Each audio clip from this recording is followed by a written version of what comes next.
Bismillahirrahmanirrahim. Alhamdulillahi rabbil alamin.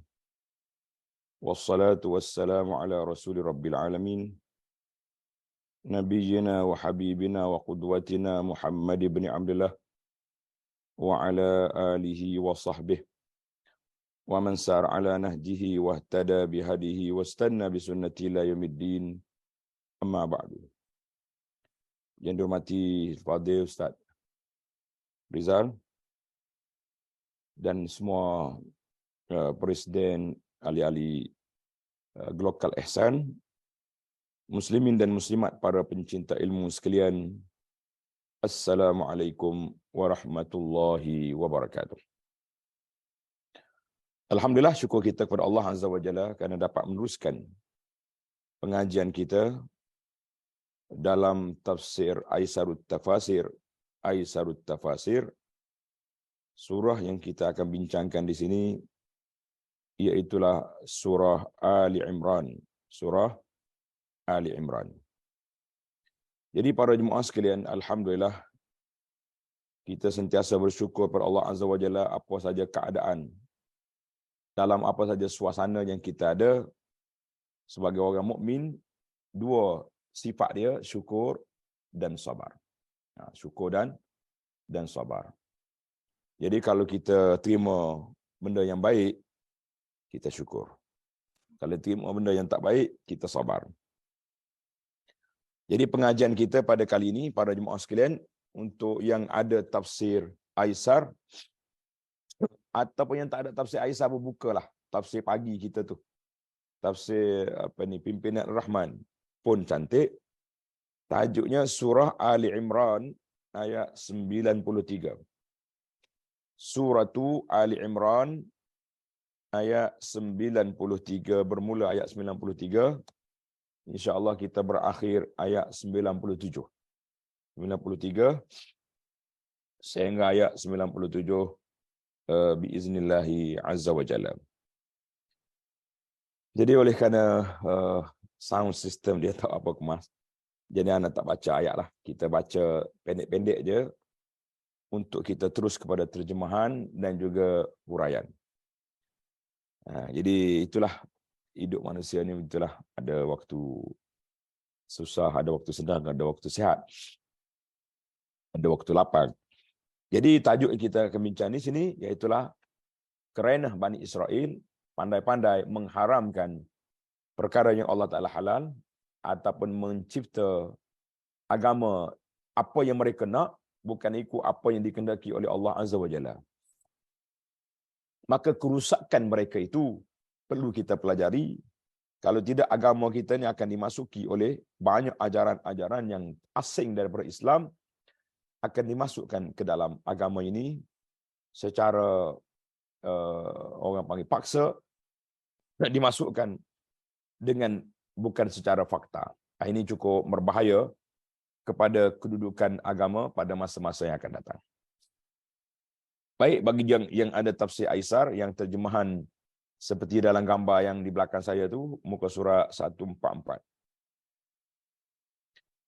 A'udzu billahis samii'il 'aliim minasy syaithaanir rajiim. Kullu at-ta'ami kana hillan li bani Israil إلا ما حرم إسرائيل على نفسه من قبل أن تنزل التوراة قل فأتوا بالتوراة فاتلوها إن كنتم صادقين. Maksudnya, semua makanan adalah halal bagi Bani Israel. Maknanya asalnya makanan-makanan itu halal. Melainkan makanan yang diharamkan oleh Israel. Israel itu siapa? Iaitulah Nabi Yaqub. Israel iaitu Nabi Yaqub alaihissalam. Untuk dirinya sendiri, sebelum diturunkan Taurat. Sebelum Taurat diturun, telah berlaku satu pengharaman yang dibuat dengan sebab-sebab yang tertentu, kita akan tengok sekejap lagi insya-Allah. Katakanlah, qul, jika kamu mengatakan ada makanan yang diharamkan sebelum turun Taurah, maka bawalah Taurat itu. Lalu bacalah dia jika kamu orang yang benar. Kalau kamu benar, mari Taurat. Jadi maknanya bainana wa bainakumut Taurah. Di antara kami dengan kamu nak mencari kebenaran itu, iaitulah terletak di mana? Terletak di At-Taurah. Jadi kalau Taurat ada, kita baca, kita jalan. Kalau Taurat tak ada, tak usah pandai-pandai. Tengok dia punya syarhu al-kalimat, syarah al-kalimat. Apa makna at-ta'am? At-ta'am, mana apa at-ta'am? Nama untuk segala jenis makanan. Maknanya semua makanan Allah kata aku halalkan, kecuali Israel sendiri mengatakan benda itu haram untuk diri dia. Hillan, apa makna hillan? Hillan dengan makna halal. Makanan yang halal disebut halal, yang artinya terlepas atau terurai. Kerana makanan itu terlepas dari ikatan yang melarangnya. Itu makna halal, hillun. Macam ada kan kata-kata orang penceramah kata al-Islam huwal hal. Al-hal maknanya penyelesaian. Kalau kata hillun buka ikatan. Hill. Halal.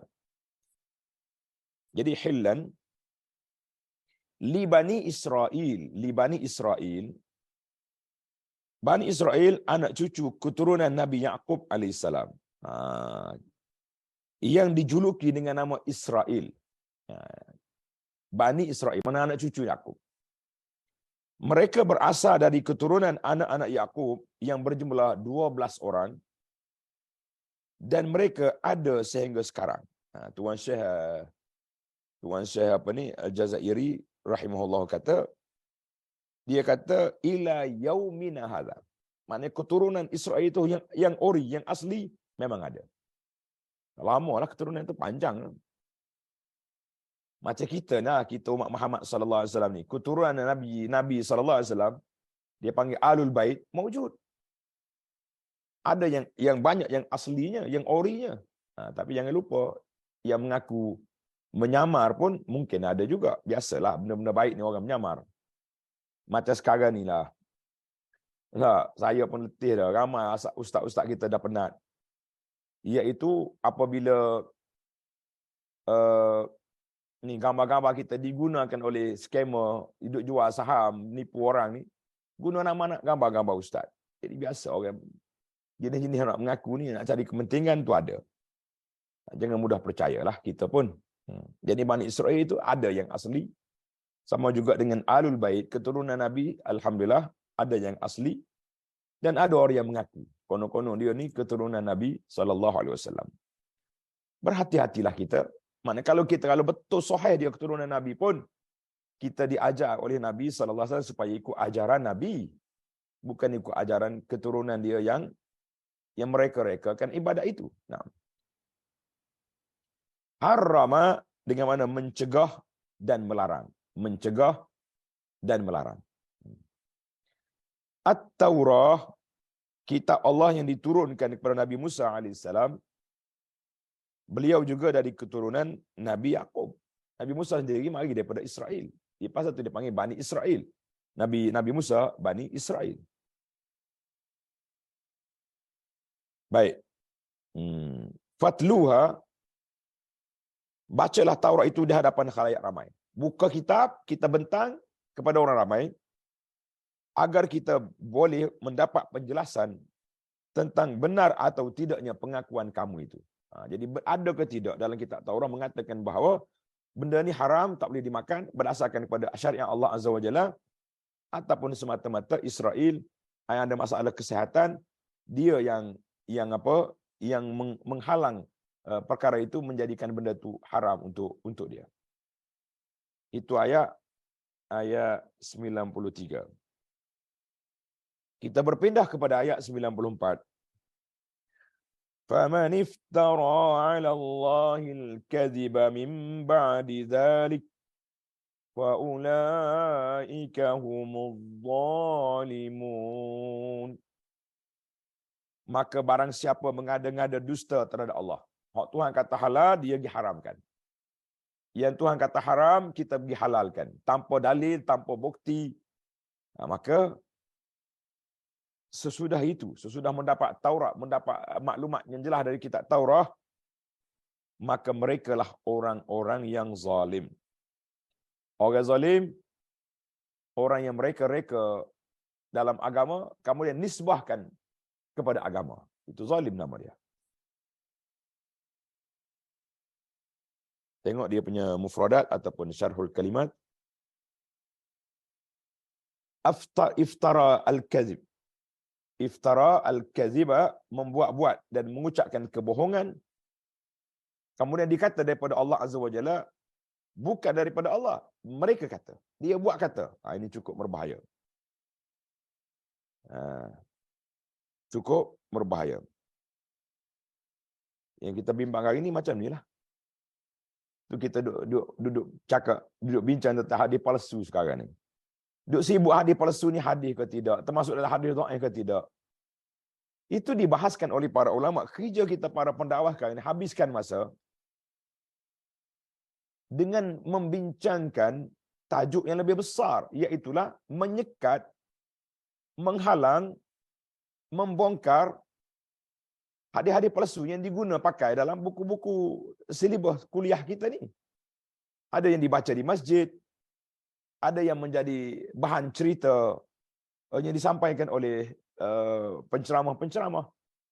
Itu fokus kita. Ni duk balah ke hadis palsu ni dalam kumpulan mana, dalam kumpulan mana, akhirnya berkelahilah kita yang tidak memberi faedah kepada ummah, kecuali boleh balah sama-sama kita. Baik. Kita berpindah kepada ayat 95. Qul sadaqallah fattabi'u millata Ibrahim hanifa wa ma kana minal musyrikin. Katakanlah, benarlah apa yang difirmankan oleh Allah, maka ikutilah agama Ibrahim yang lurus, dan bukanlah dia termasuk orang-orang yang musyrik. Nabi Ibrahim ni orang yang lurus. Millata Abi Ibrahim. Tengok, millata Ibrahim, agama yang disebarkan oleh Nabi Ibrahim. Bukan Ibrahim cipta agama, jangan salah faham. Yang ajarannya berisi kepada al-ubudiyatu lillah, pengabdian diri kepada Allah Azza wa Jalla, sesuai dengan syariatnya, serta menjauhi kesyirikan dan juga bid'ah, mereka-reka perkara yang tidak diajarkan oleh Allah Azza wa Jalla. Ini dia panggil, itu yang jadi masalah kepada kita sekarang. Jadi masalah kepada kita, iaitu bahayanya kalau kita masukkan dalam agama ni perkara yang bukan daripada agama. Perkara yang agama bukan daripada agama, maka kita mengatakan inilah perkara yang kita bimbang sekarang ni. Kita takutlah ni, takut orang mengada-ngadakan perkara yang tidak ada dalam agama. Ini yang kita takut, yang kita bimbang para jemaah sekalian. Jadi hati-hatilah kita, jangan mudah terpedaya, jangan mudah terperangkap, jangan mudah terpengaruh dengan benda yang semua orang cakap masuk agama, sebab nanti kita akan kecewa, kita akan kecundang para jemaah sekalian. Baik. Sekarang ni terkenal satu kumpulan yang menggelarkan diri mereka Millah Ibrahim. Ingat, ini ajaran sesat. Tak ada kena-mengena dengan Nabi Ibrahim AS. Tidak ada kena-mengena dengan Nabi Ibrahim AS. Dia berdakwa nama dia Millah Ibrahim. Millah Ibrahim. Tak ada kena-mengena dengan nama Nabi Ibrahim AS.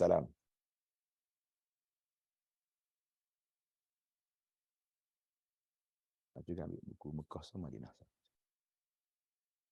Baik, itu dipanggil Millah Ibrahim. Millah Ibrahim ni agama Islam ni lah. yang di kumpulan yang satu kumpulan baru nama dia Millat Ibrahim itu dakwaan palsu, ditempelkan nama Nabi Ibrahim tapi ajarannya pelik. Para ulama telah mengeluarkan fatwa semasa tentang bahayanya kumpulan Millah Ibrahim ni. Jangan duduk mudah, jangan mudah percaya dalam masalah yang berat ini. Baik.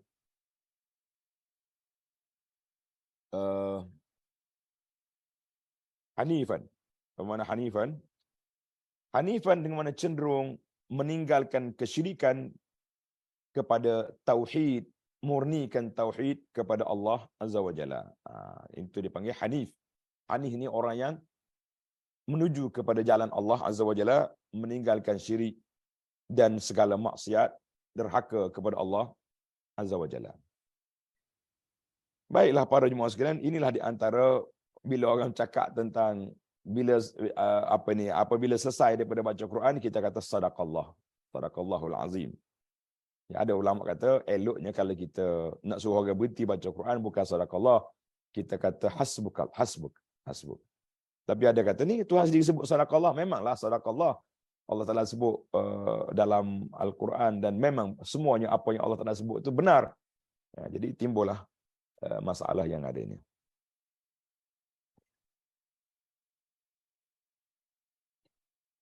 Baik. Itu yang disebut oleh ni. Kita berpindah pula kepada satu lagi tajuk yang kedua dalam tajuk ini tapi ada kaitan dengan Nabi Ibrahim alaihissalam. Iaitulah pembinaan Kaabah. Inna awwala baitin wudi'a lin-nasi lalladzi bi Bakkah mubaraka wa hudan lil-alamin. Sesungguhnya rumah yang mula-mula dibangun untuk tempat beribadat, untuk manusia beribadat kepada Allah Azza wa Jalla, ialah Baitullah yang berada di Bakkah. Bakkah itu makna nama Mekah. Yang diberkati dan menjadi petunjuk bagi semua manusia. Apa dia maksud ini? Bakkah, nama kota Mekah. Ini ada buku yang saya usahakan, nama dia Makkah Al-Mukarramah, Kelebihan dan Sejarah. Nampak buku ni? Makkah Al-Mukarramah, Kelebihan dan Sejarah ini. Buku ni menceritakan kepada kita, para jemaah sekalian, tentang sejarah Mekah. Daripada awal tertegaknya Mekah, sampailah kepada zaman kita hari ini. Alhamdulillah, bagi jemaah yang nak pergi haji, jangan lupa cari buku Makkah Al-Mukarramah, Kelebihan dan Sejarah ini. InsyaAllah. Makkah Mukarramah, Kelebihan dan Sejarah. Cantik. Dan jangan lupa kembar dia juga, ya kembar siam dua ni. Nama dia Madinah Munawwarah, Kelebihan dan Sejarah. Madinah Munawwarah, Kelebihan dan Sejarah. Ini dia panggil kembar siam. Kena ada dua-dua, insya-Allah. Jadi dalam buku Mekah ini saya cerita tentang nama-nama Mekah. Dia salah satu daripadanya Makkah. Kenapa nama dia Bakkah? Tapi saya tak nak cerita malam ni, mungkin masa tak sempat. Makkah, Bakkah. Ya. Allah Taala sebut rumah yang pertama dibina untuk beribadat kepada Allah Taala, nama dia Baitullah ataupun Kaabah. Hudan lil alamin, untuk umat manusia seluruhnya. Ya. Kemudian ayat yang ke-96, 97. Fihi ayatum bayyinatum maqamu Ibrahim wa man dakhalahu kana amina. وَلِلَّهِ عَلَى النَّاسِ حِجُّ الْبَيْتِ مَنِ اسْتَطَاعَ إِلَيْهِ سَبِيلًا وَمَنْ كَفَرَ فَإِنَّ اللَّهَ غَنِيٌّ عَنِ الْعَالَمِينَ. Padanya, pada Baitullah itu terdapat tanda-tanda yang sangat nyata. Banyak benda tanda-tanda yang nyata ni. Apa dia yang nyata? Fihi ayatum bayyinat, tanda-tanda keagungan Allah Ta'ala yang sangat nyata. Di antaranya makam Ibrahim. Apa dia makam Ibrahim ni? Batu yang dipijak oleh Nabi Ibrahim alaihissalam, kemudian batu ini jadi pejar, dia jadi cair. Batu pejar dipijak jadi cair, maka bila Nabi Ibrahim alaihissalam duduk atas dia jadi lembut. Jadi dalam buku Mekah ni tuan-tuan boleh cari gambar tu, ada cerita, gambar dan ceritanya sekali. Alhamdulillah. Satu. Apa lagi? Satu lagi Allah tak sebut dalam Quran ini, iaitulah Telaga Zamzam, Bi'ru Zamzam. Bi'ru Zamzam pun dia mari sekali dengan makam Ibrahim. Bahkan Bi'ru Zamzam awal minal maqam. Telaga Zamzam lebih dulu daripada makam Ibrahim. Sebab waktu Nabi Ibrahim bawa nabinya Ismail alaihissalam, Zamzam keluar dulu. Macam Allah tak nak sebut Zamzam di sini.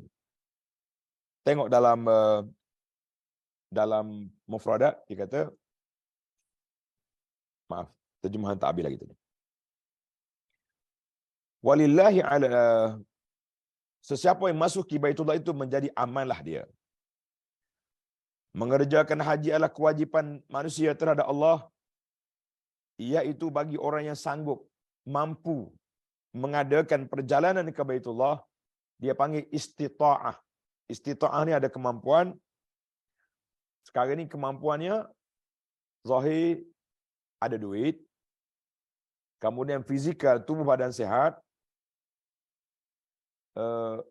perjalanannya aman. Alhamdulillah setakat ni tak ada berlaku kes yang berat. Tak, flight jatuh ke, siap kali pergi, tak ada. Delay sikit-sikit adalah, itu biasa. Dan tambahan zaman kita ini yang tak ada pada zaman dulu, iaitulah kota haji. Itu istita'ah. Tengok dalam muzakarah tabung haji telah meletakkan istita'ah itu, ada tambahan lagi, nama dia kota haji. Kota haji itu salah satu daripada istita'ah zaman kita hari ini. Kalau tak dapat kota, insya-Allah kita tak berdosa tak pergi haji. Walaupun kita ada PT berjuta-juta, beratus juta ada, dah tak masuk kota nak macam mana? Kita dah daftar haji. Kalau awak tak daftar, cerita lain. Kalau awak tak daftar, itu cerita lain. Awak punya pasal. Bukan kota yang menyekat. Kemudian, Allah sebut di sini, sesiapa yang mengingkari kewajipan haji, maka sesungguhnya Allah Maha Kaya, tidak memerlukan sesuatu dari semesta alam. Mu tak mau pergi, sudah. Kamu yang rugi, bukan aku. Maka dalam mufradat, Allah kata apa di sini? Waman dakhalahu, sesiapa yang masuk ke dalam Masjidil Haram, yang ada di sekeliling Kaabah, dengan batas-batasnya yang sudah diketahui. Amina, merasa aman, tidak takut pada gangguan apa-apa pun yang dapat menimpa jiwa, harta ataupun kehormatan. Mana asalnya macam itulah. Tapi tak sunyi juga Mekah pun daripada orang-orang yang jahat, orang-orang yang nakal-nakal. Ada yang mencuri, ada yang mestinya asasnya orang pergi haji ni orang baik. Tak ada orang kena. Tapi bila mari zaman mutakhir tu macam-macam lah ada. Ada yang tawan Masjid Haram betul lah berlaku pada 1 Muharram 1400 dulu. Geng-geng Juhaiman, dia tawan Masjid Haram. Bawa masuk senjata. Ada juga sekarang ni, ialah dunia mana pun suka nak cari seluruh keamanan itu. Al-Hajju, ibadat haji, iaitulah pergi menuju ke Baitullahil Haram untuk melakukan tawaf dan seluruh manasik haji. Sabila, jalan menuju ke Baitullah, maksudnya kemampuan untuk mengadakan perjalanan menuju Baitullah dan menunaikan manasik haji dengan syarat-syarat yang kita sebut tadi. Ada kemampuan, ada duit, boleh bayar tambang, ada kapal terbang yang bawa pergi, ada kesihatan yang diluluskan oleh pihak doktor, dan ada kota yang diluluskan oleh tabung haji. Cukup.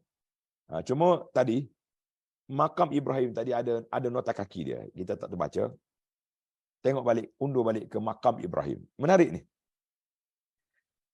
Makam Ibrahim adalah salah satu tanda kebesaran Allah kerana bekas tapak kaki Nabi Ibrahim membekas, lekat di situ. Pada batu itu, batu tempat dia pijak itu, lekat situ. Dalam kaitan ini, Abu Talib pernah melantunkan bait syairnya. Abu Talib ni pak saudara Nabi, jaga Nabi daripada kecil sampai dia mati. Dia membela Nabi SAW. Tapi nasib dia tidak beriman. Dia kata apa? Wa mawti'u Ibrahim fi as-sakhri ratbatun ala qadamaihi hafiyan ghaira na'ili. Dan pijakan Nabi Ibrahim pada seketul batu menjadi lembut bagi kedua telapak kakinya yang tanpa beralah kaki. Lekat di batu tu memang ada. Maka Ibrahim tu, tengoklah, search je dalam internet sekarang ni mudah. Dalam gambar tu sudah ada dia punya gambar batu tu ada situ. Allahu Akbar. Jadi Allah Ta'ala memerintahkan manusia untuk melakukan salat di belakang makam Ibrahim. Allah Ta'ala sebut dalam Quran, وَاتَّخِذُوا مِنْ مَقَامِ إِبْرَاهِيمَ مُصَلَّى. Jadi siapa dia sudah tawaf, gilah salat sunat, tawaf di belakang makam Ibrahim. Makam Ibrahim.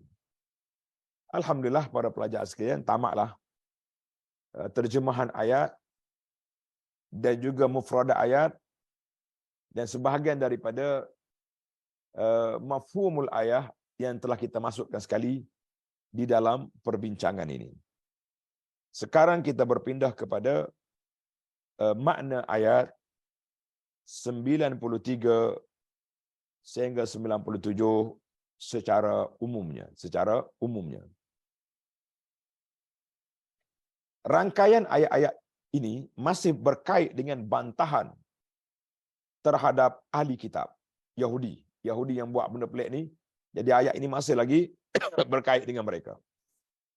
Kerana ada orang Yahudi yang berkata kepada Nabi sallallahu alaihi wasallam, Yahudi mari katakan Nabi, dia kata apa? Kaifa tad'i annaka ala dini Ibrahim.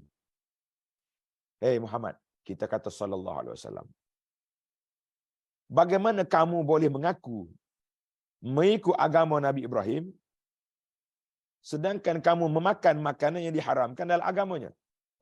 Ini punca dia. Mu ikut Nabi Ibrahim, tapi dalam agama Ibrahim haram, mu makan. Agama apa awak?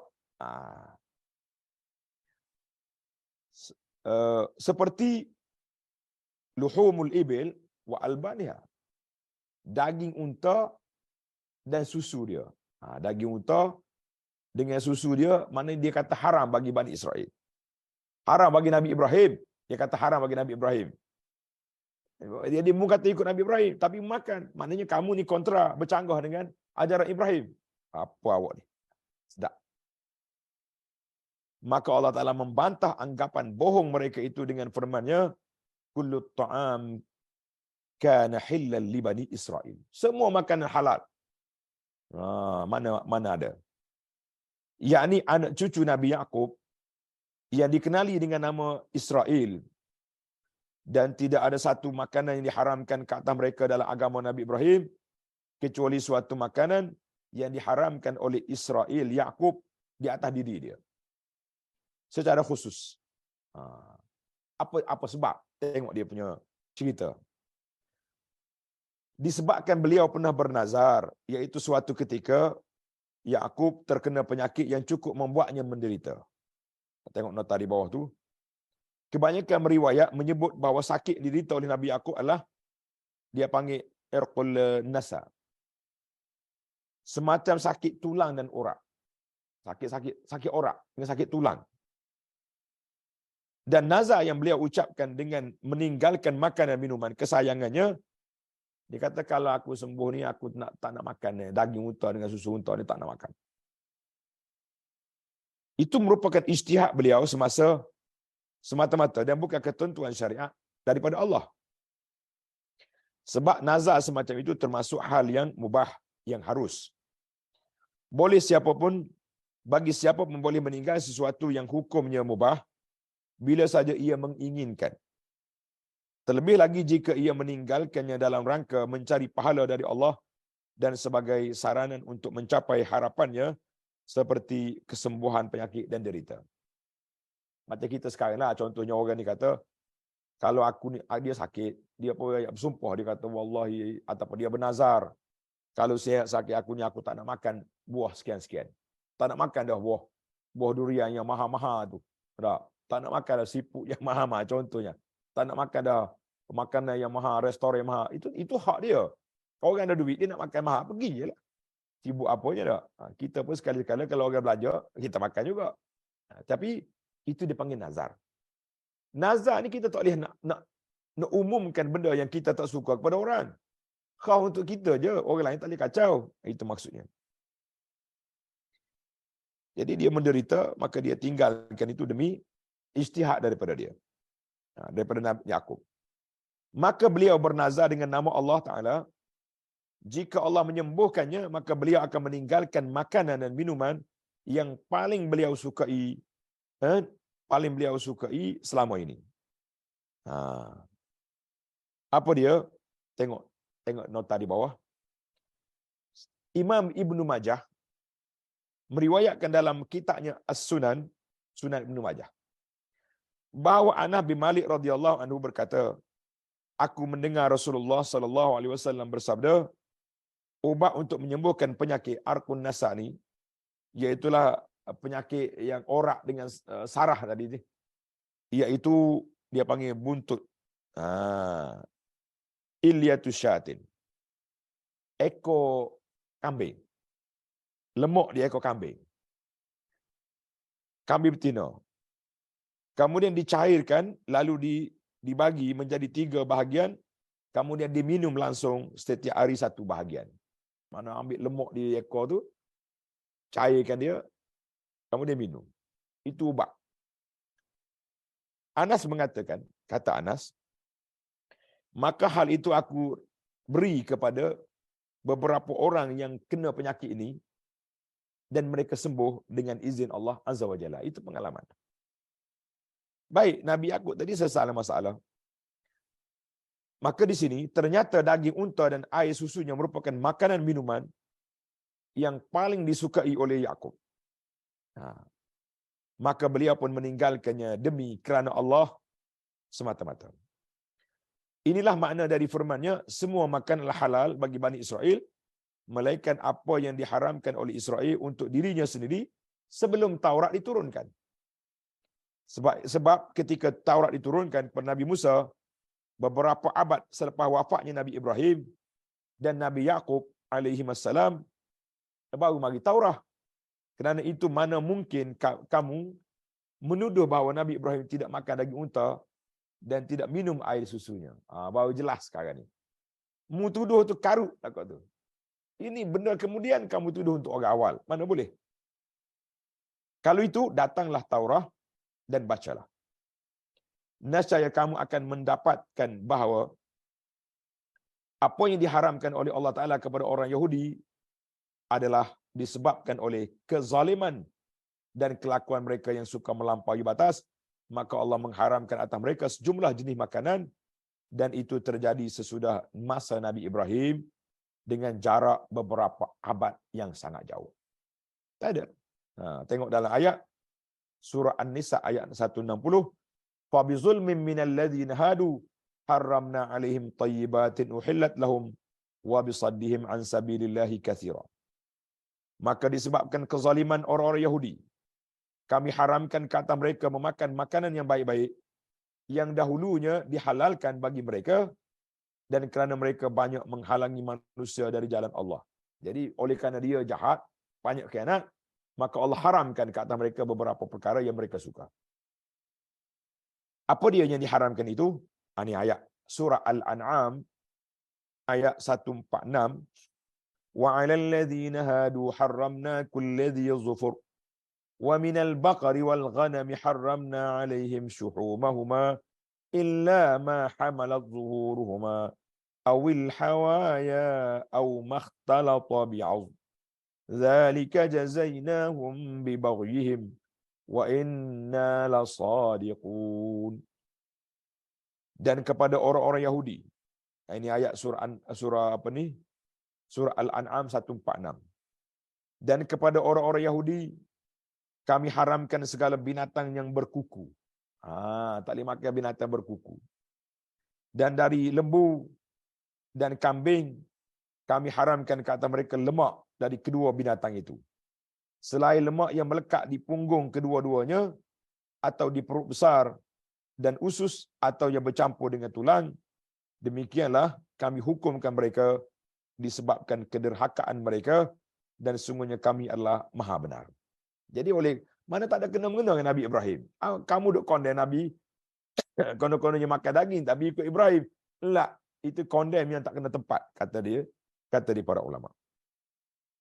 Maka tak kala mereka diminta untuk menunjukkan kitab Taurah dan membacanya, mereka pun diam 1000 bahasa dan tidak berani melakukannya. Sebab apa? Sebab dia tahu tak ada.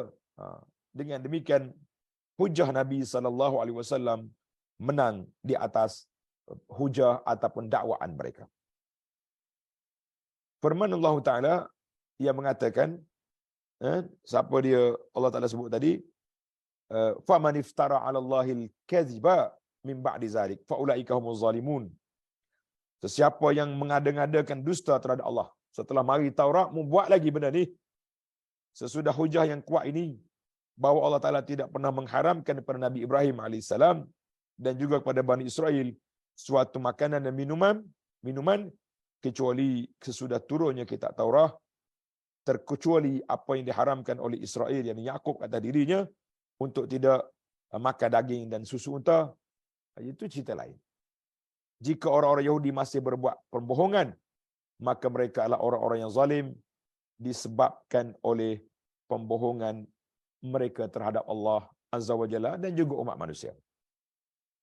Atas dasar inilah Allah memerintahkan kepada Nabi-Nya Muhammad sallallahu alaihi wasallam agar mengatakan kepada mereka, Allah Maha benar tentang berita yang diberikan kepada Rasul-Nya, dan yang diberitakan oleh Rasulullah sallallahu alaihi wasallam semata-mata adalah kebenaran yang datang dari Allah. Maknanya hak benarnya mari daripada Allah, yang mari daripada Rasulullah sallallahu alaihi wasallam. Kerana itu kamu wahai Yahudi mesti mengikuti agama Nabi Ibrahim yang lurus, kerana Nabi Ibrahim sekali-kali bukan termasuk orang-orang musyrik yang menyekutukan Allah Azza wa Jalla. Demikianlah kandungan ayat 93, 94 dan 95. Sekarang kita berpindah kepada ayat 96 yang menceritakan kepada kita tentang Kaabah yang dibina oleh Nabi Ibrahim alaihissalam, dan adakah sebelum itu telah dibina oleh orang lain. Maka mari ayat ni. Inna awwala baitin wudi'a lin-nasi lallazi bi Bakkah mubarakan wa hudan lil alamin. Sesungguhnya rumah yang mula-mula dibangunkan untuk tempat beribadat manusia ialah Baitullah yang berada di Bakkah. Bakkah itu nama Mekah. Yang diberkati dan menjadi petunjuk bagi manusia. Maka ayat ini mengandung tengok ni. Tengok nota di bawah 151. Imam Muslim alaihi salam rahimahullahu taala meriwayatkan dalam kitab sahihnya. Imam Muslim rahimahullah meriwayat dalam kitab sahihnya dari Abu Zar Al-Ghifari radhiyallahu anhu berkata, Abu Zar bertanya Rasulullah sallallahu alaihi wasallam tentang masjid mana yang pertama sekali dibangunkan di atas muka bumi. Dikata an awwali masjidin wudi'a fil ardi. Qala al-masjidil haram. Nabi kata Masjid Haram Mekah. Qultu, aku tanya lagi, kemudian yang mana pula? Nabi jawab Masjid Aqsa di Baitul Maqdis. Aku bertanya lagi, berapa jarak di antara pembinaan dua tu? Masjid Haram, kemudian dibina Masjid Aqsa, berapa jarak? Nabi menjawab 40 tahun. 40 tahun. Arba'una aman. 40 tahun.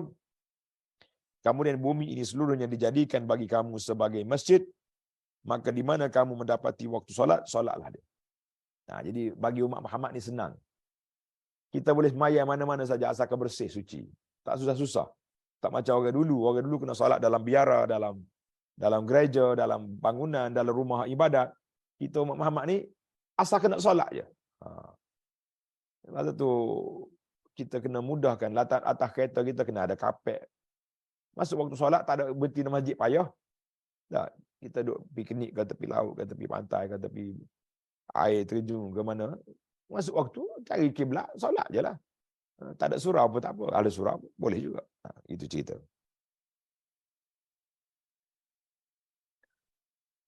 Jadi maka solatlah kamu. Baik. Tengok kepada huraian ayat lagi.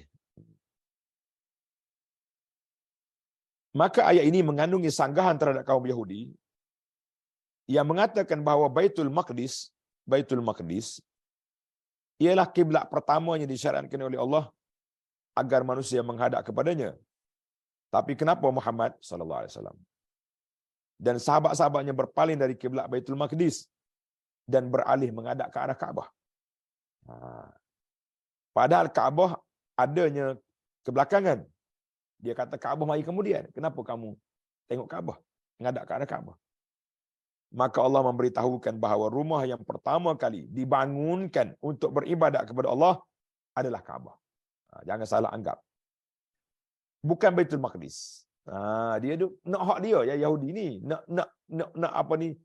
Nak kira pakai buah dia je.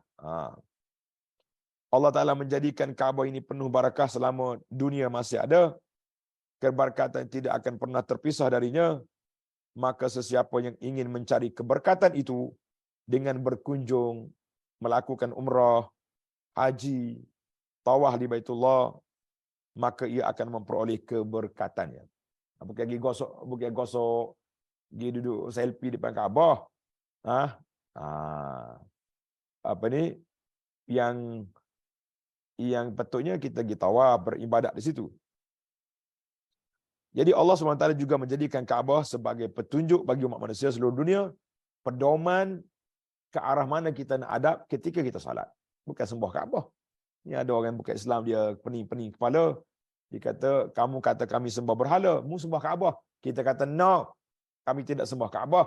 Tapi Kaabah menjadi mercu, tanda kesatuan ummah, sebab semua kita menghadap ke arah Kaabah ketika salat.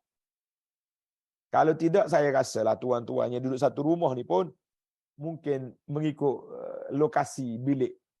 Tak, kalau bilik kita kosong ke arah ni, Yang ni ke arah ni. Yang ni mungkin satu bilik empat arah kita solat. Ikut sejadah kita. Tak. Kaabah ni mercu kesatuan ummah, mercu kesatuan umat Muhammad sallallahu alaihi wasallam. Sebab apa? Sebab dia mana? Dia menyatukan umat menghadap ke arah satu tempat ketika salat. Alhamdulillah.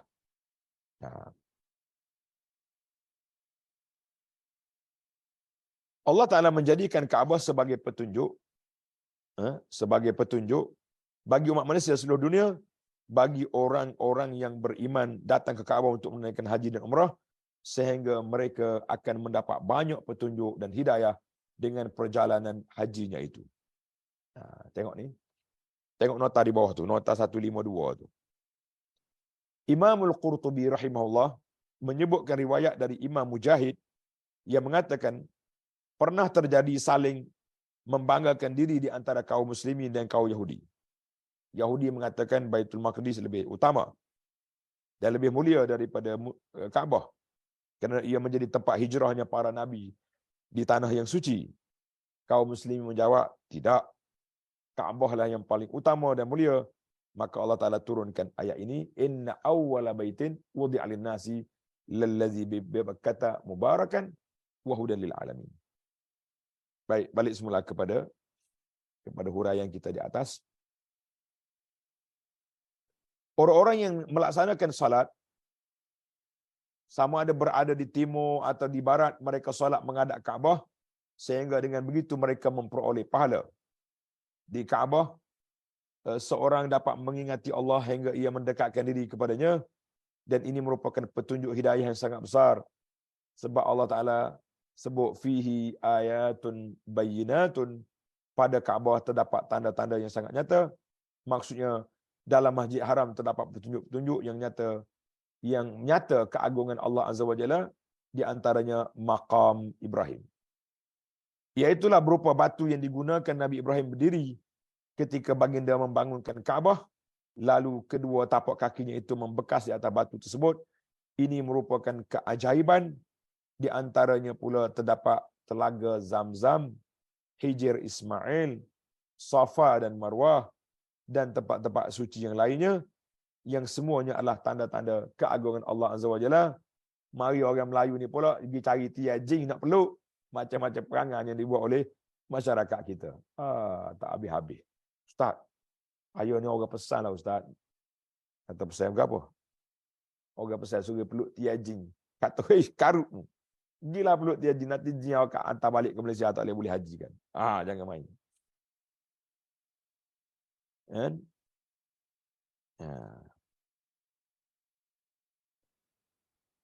Dan di antaranya lagi adalah keamanan yang sempurna bagi siapa pun yang memasuki wilayah Kaabah sehingga ia tidak merasa takut kecuali hanya kepada Allah Azza wa Jalla.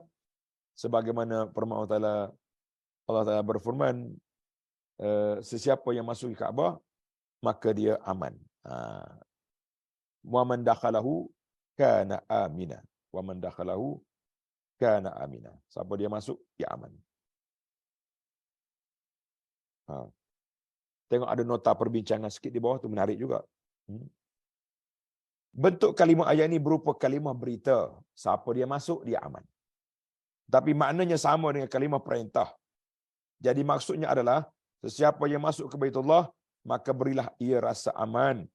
Begitulah pendapat sebahagian ulama, tapi tidak ada percanggahan antara kedua pendapat ini, sebab tanah suci Mekah adalah menjadi tempat yang aman sejak zaman jahiliyah lagi, selama abad berabad.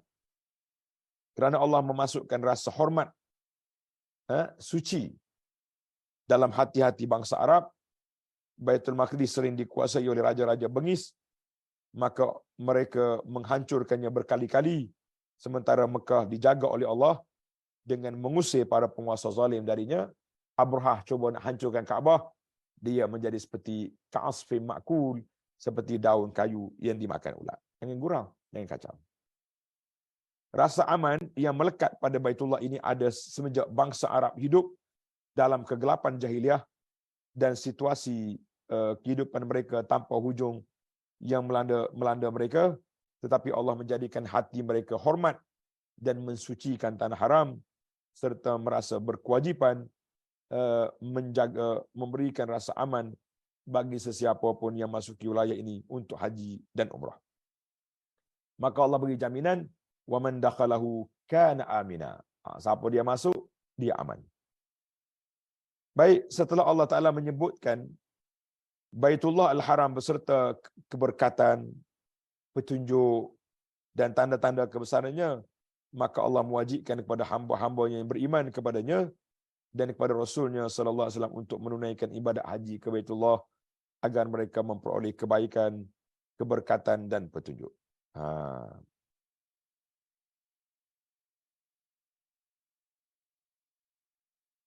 Apa ni keberkatan dan petunjuk? Ungkapan ayat ini dengan menggunakan kata-kata walillahi 'alan nasi hajjul baiti man istata' ilaihi sabila, dan untuk Allah wajib bagi manusia untuk menunaikan ibadat haji ke Baitullah. Jadi orang tanya apa dia istita'ah? Orang tanya Nabi sallallahu alaihi wasallam, maka Nabi mengatakan al-adzad war-rahilah, kita kena ada bekalan, belanja dan kenderaan. Itu disebut oleh Nabi sallallahu alaihi wasallam. Baik para jemaah sekalian, ini merupakan tuntutan kewajipan yang sangat ditekan, tetapi kemudian Allah mengecualikan kewajipan itu bagi orang-orang yang tidak mampu melakukan haji dan umrah. Kalau kita tak mampu, tak payahlah hutang-hutang, bergadai-gadai, tapi kalau dah mampu silakan. Disebabkan oleh sakit atau rasa takut, misalnya ada musuh, atau tidak cukup belanja untuk tak cukup bayaran, dan belanja untuk hidup, baik untuk dirinya ataupun untuk keluarga yang ditinggalkan selama dalam perjalanan haji, maka tak wajib lagi setakat itu. Cari lagi rezeki. Firman Allah Ta'ala di penghujung ayat, wa man kafara fa innallaha ghaniyyun 'anil 'alamin. Dan sesiapa yang mengingkari kewajipan haji, maka sungguhnya Allah Ta'ala Maha Kaya, tidak memerlukan sesuatu dari semesta alam. Tuhan kata, kalau kamu tak mari, aku tak berajak kamu. Kamu tak mari, sudah.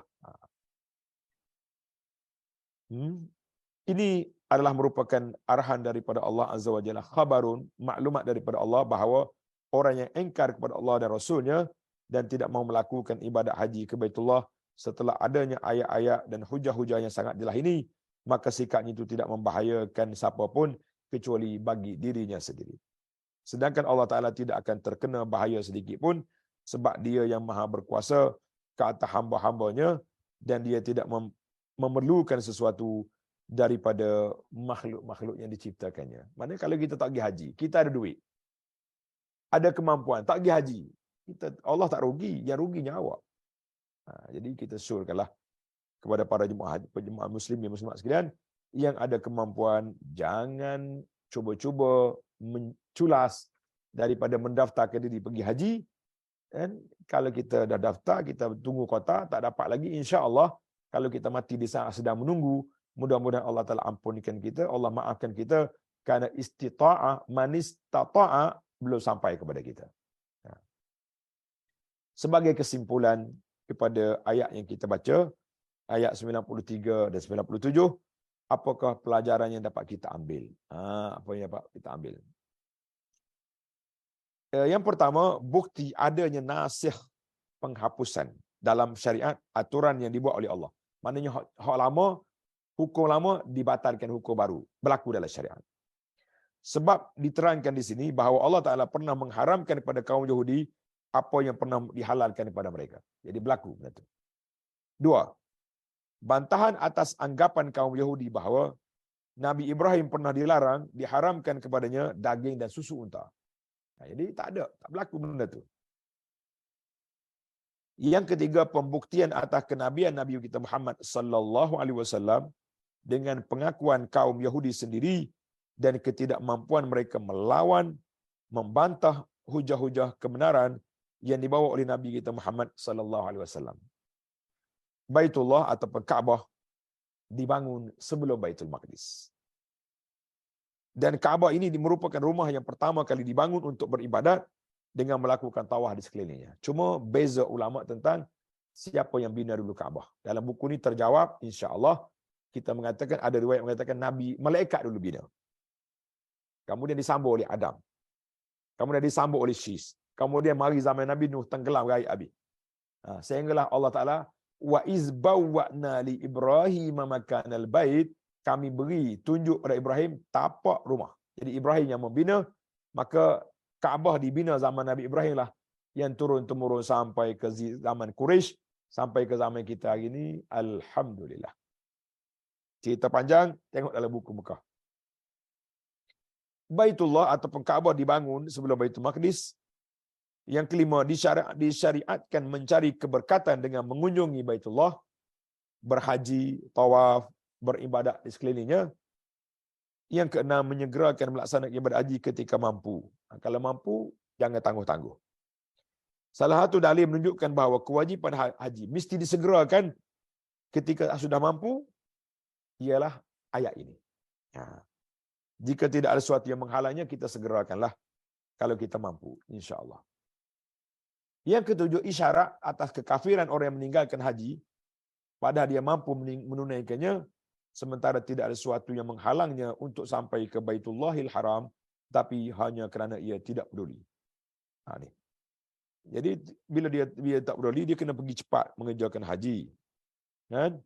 Sebab itulah dalam hadis kata, ta'ajjalu ilal haji, segera kamu menunaikan haji. Segera. Fa inna ahadakum la yadri ma ya'rudu lahu. Kita tak tahu apa yang akan berlaku pada kita. Boleh jadi tahun depan kita sakit, tahun depan kita kalau tak mati pun sakit, nak pergi haji tak boleh, ataupun mari Covid menyekat perjalanan kita. Macam-macam benda yang boleh berlaku. Jadi jangan main-main.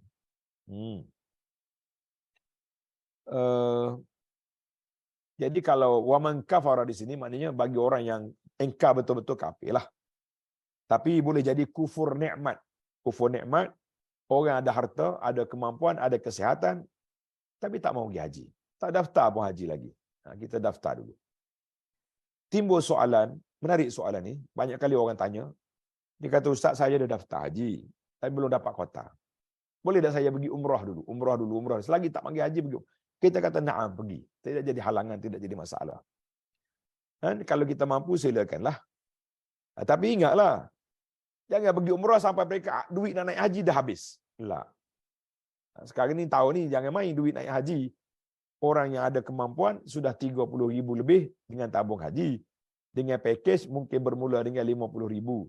Dah, bukan 50 package saya 49,500. Itu bahasa itu dia panggil rate supermarket, kurang sikit ya. Pada 50,000 lah kita letak senang. Maknanya banyak. Jadi pergi umrah tiap tahun. Akhir kali duit nak pergi haji tak ada lah. Awak cukupkan duit naik haji dulu. Yang lebih tu pergi umrah. Tak apa. Ni ada orang kata tak boleh. Kan siapa tak boleh. Nabi kita pergi umrah 3 kali sebelum Nabi kita haji. 3 kali dia pergi. Tahun yang ke-6 Hudaibiyah. Tahun yang ke-7 umrah Qadiyah. Tahun yang ke-8 umrah Ja'ranah. Tahun yang ke-10 umrah sekali dengan haji.